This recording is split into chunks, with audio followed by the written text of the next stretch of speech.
변방 목사의 아침 묵상 2026년 3월 10일 화요일 아침입니다. 오늘은 시편 51편 1절로 19절 말씀을 통해서 회개가 재창조의 시작이다, 이런 제목으로 말씀 묵상의 은혜를 나누겠습니다. 어제는 중보기도 세미나를 준비하면서 사무실을 청소하고 교재를 준비하느라 바쁘게 움직였습니다. 교재를 작은 교회 사역자들에게 도움이 될 수 있도록 준비하느라 밤새 작업을 해야 했지만 나름 원하는 지점에 이룰 수 있어 감사합니다. 내게 다시 열정을 주셔서 사랑으로 달려갈 힘을 주신 하나님께 모든 영광과 찬송과 감사를 올려드립니다. 오늘 드디어 내가 주관하는 마지막 세미나인 중보기도 세미나가 시작되는 날입니다. 오늘도 찬양으로 동역하시는 김윤선 목사님께 감사하고 중보기도 세미나에 참석하시는 모든 분 위에 하늘의 기름 부음이 있기를 기도합니다.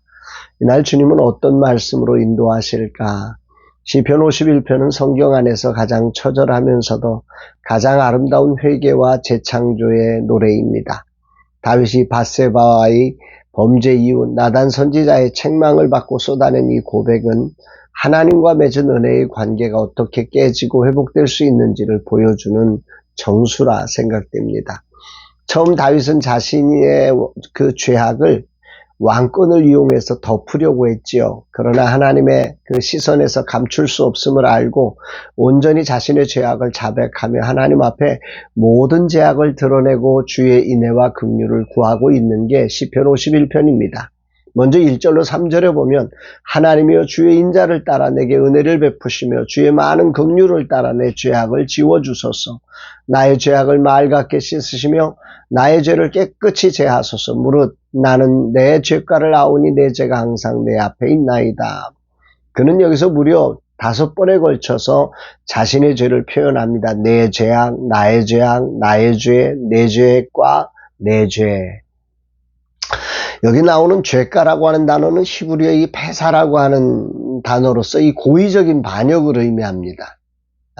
그러니까 이것은 다윗이 하나님의 통치에 대해서 의도적으로 적극적으로 반기를 들었다는, 실수한 게 아니라는 거죠.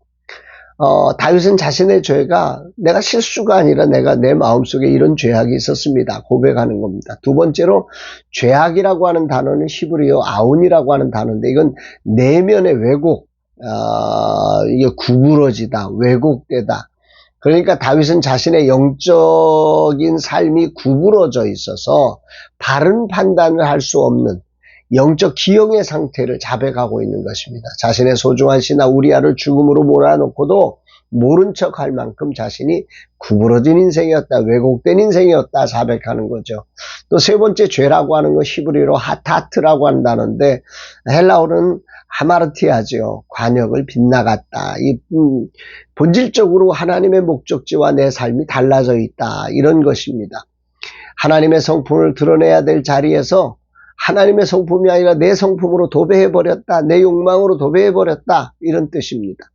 다윗은 지금 나의 반역을 지워주시고 나의 왜곡된 이 기형된 삶을 씻어주시고 나의 빗나간 하나님의 목적지와 달라진 나의 삶을 정결하게 하옵소서, 지금 다윗은 기도하고 있는 것입니다. 인생에서 자신의 죄를 이렇게 적나라하게 발견하고 자백하는 일은 쉬운 게 아닙니다. 위기에서 빠져나오는 수단으로 죄를 적당히 자백하는 세상에서 왕인 다윗이 이런 모습은 참으로 죄에 대한 진정한 회복과 재창조가 어떻게 가능한 것인지를 우리에게 알려주는 것 같습니다.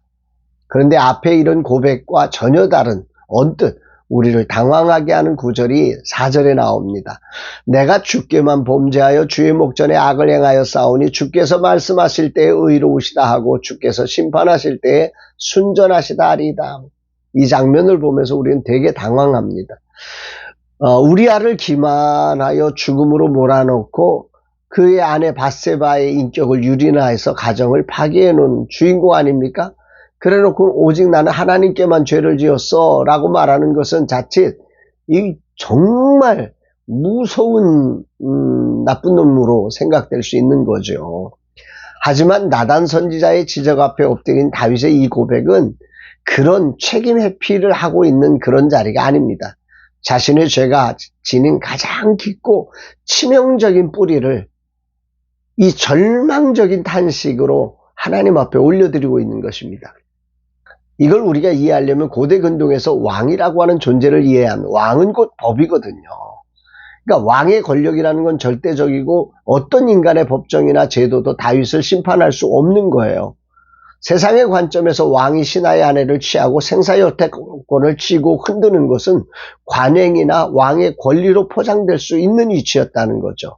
그러니까 넘어갈 수 있었던 거예요. 그러나 다윗은 지금 내가 주께만 범죄하여 라고 고백을 통해서 자신이 결코 법의 최정점에 있는 법의 심판에 예외되는 존재가 아니라 자신 위에 진정한 왕, 진정한 재판관이신 하나님이 계시며 자신이 범한 그 죄악들은 도덕적 일탈을 넘어 만왕의 왕이신 하나님의 법정을 능멸한 아주 하나님 앞에 반역을 저지른 철저한 죄라고 하는 것을 인정하는 것입니다.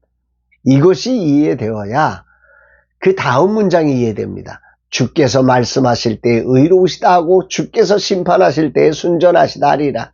이 고백은 내게 내려질 하나님의 어떤 심판이나 징계도 100% 정당하다. 나는 입이 10개라도 할 말이 없다. 이런 표현입니다. 자기 합리화를 포기하는 겁니다. 자기 변명을 포기하는 것입니다. 왕으로서의 그 어떤 특권도 내려놓고 나단 선지자를 통해 선언된 그 심판에 대해 그 심판을 말씀하신 하나님이 오르시고 그 판결의 결정도 순전한 것이라 나는 따르겠습니다. 이런 고백인 거죠. 자신의 죄악이 세상의 만민 앞에 드러나는 순간에 이 판결을 행하신 하나님의 말씀이 완전히 의롭고 순전하다고 그 심판이 옳다고 말하는 이런 다윗의 회개를 깊이 묵상하게 되는 아침입니다. 오늘을 살아가는 우리의 회개와 다윗의 회개가 얼마나 차이가 있는지를 돌아보면서 내가 고백한 회개의 자리가 어떠했는지를 정말 깊이 있게 돌아봅니다. 우리의 회개는 이런 식이죠. 내가 잘못했어. 하지만 너도 원인을 제공했잖아. 내가 실수했어. 하지만 내 본심은 그게 아니야.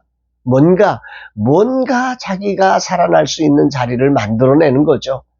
그러나 다윗은 그런 조금의 변명의 여지를 남기지 않고 고백하는 것입니다. 주님이 나를 심판하셔도 심지어 나를 왕자에서 내쫓아도 주님은 전적으로 오르십니다. 주님의 그 심판은 순전한 하나님의 뜻입니다. 제가 정말 이런 엄청난 고백, 이런 자기의 죄를 완전히 내려놓은 자만이 주여 내게 정한 마음을 창조해 주옵소서라는 부활의 기도로 나아갈 수 있었던 것임을 깨닫게 됩니다. 오늘 밤을 꼬박 세우고 중보기도 세미나를 향해 달려가는 내게 주님은 참된 회복의 자리에 있어야 할 회개의 진정한 모습을 가르치십니다. 회개는 세상의 용서를 얻기 위한 수단이 아닙니다. 회개는 심판자이신 하나님 앞에 자신의 죄가 얼마나 심각한 것이며 그 심판이 옳고 정당하다는 사실을 확실히 인정하고 주님의 긍휼과 인애를 구하며 그 안에 정한 마음을 달라고 외치는 자리임을 보게 됩니다. 다윗처럼 나도 이런 회개의 사람이 되고 또 다윗처럼 하나님의 속죄의 은총 속에 재창조되는 인애와 긍휼로 덮여진 사람이 되기를 사모합니다. 오늘 내가 겪는 삶의 자리가 하나님의 오르심으로 되어진 것임을 인정합니다. 하나님의 말씀은 의로우시고 당신의 심판은 순전하심을 고백합니다. 나의 죄악과 죄와 죄가를 아오니 주여 씻어주시옵소서. 정한 마음을 창조하옵소서 하는 진실한 회개의 고백을 올려드립니다. 주님이 이 종을 말씀으로 조명해 주시고 내 안에 회개되지 않는 죄악과 죄과 죄를 회개의 자리로 불러내 주심에 감사드립니다. 이 종이 진정한 회개의 사람이 되게 하소서. 이 종에게 긍휼과 인자로 덮으시고 정한 마음을 창조해 주옵소서 고백합니다.